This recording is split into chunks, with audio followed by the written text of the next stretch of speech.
మెథడాలజీలో మీ సామర్థ్యం ఎంత? ఇది ఏపీ, తెలంగాణ టెట్ డిఎస్సి వాళ్ళకి మెథడాలజీ మరియు ట్రై మెథడ్కి ఉపయోగపడుతుంది. ఫస్ట్ క్వశ్చన్, మూల్యాంకనం ప్రధాన ఉద్దేశం విద్యా లక్ష్యాల సాధనగా ఉండాలి తప్ప మార్కులు సాధించడం, ర్యాంకుల కోసం పోటీ పడడం కాదు అని చెప్పింది. First option RT 2009, second option NCF 2005, third option NP 1986, fourth option NP 2020. Right answer NCF 2005.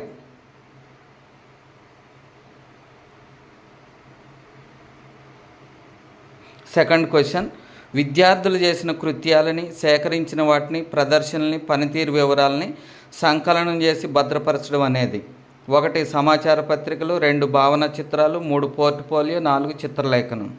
Right answer portfolio.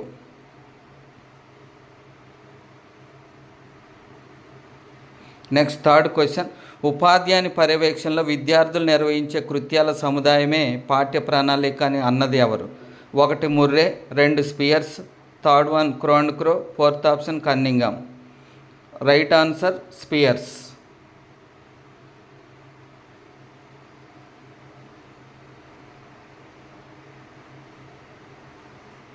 అందరూ మన కేఎన్ఆర్ అకాడమీ ఛానల్ని సబ్స్క్రైబ్ చేసుకోండి, మీ ఫ్రెండ్స్కి తెలియజేయండి. Thank you.